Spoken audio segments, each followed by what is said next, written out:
Après cela, le cheikh a cité les conditions de validité d'un sacrifice.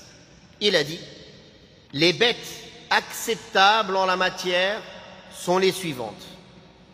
Un mouton de plus de 6 mois, les chameaux de plus de 5 ans, les vaches de plus de 2 ans, les cabris de plus de 1 an.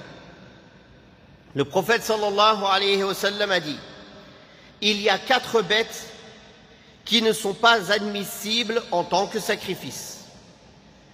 Les bêtes borgnes dont l'état est sans équivoque, les bêtes souffrant d'une maladie apparente, les bêtes souffrant d'un handicap apparent et les bêtes manquant de moelle à cause de la vieillesse.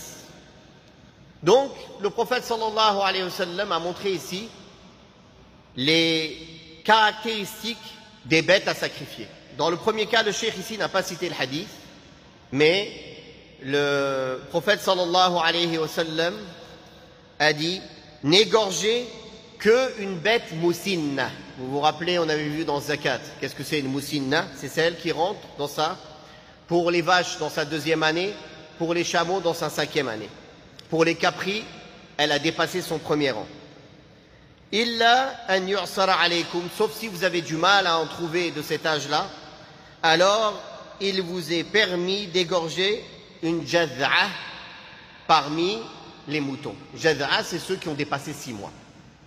Donc à la base, il est demandé d'égorger un mouton de plus d'1 an, et ça c'est le madhab de l'imam Malik. C'est pour ça que au Maroc, comment ils appellent le mouton du Eid?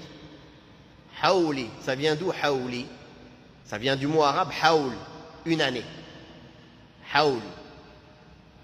Donc, comme dans le madhab de l'imam Malik, il faut qu'il dépasse 1 an, pour eux c'est haouli. Il est où mon haouli? Il est où celui qui a dépassé 1 an? Et à la base c'est ça. À la base, on doit égorger un mouton de plus d'1 an.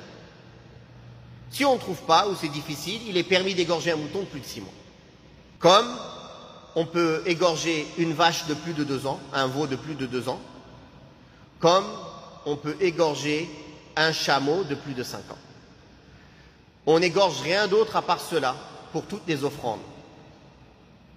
Que ce soit pour les offrandes du Hajj ou pour le sacrifice du Eid.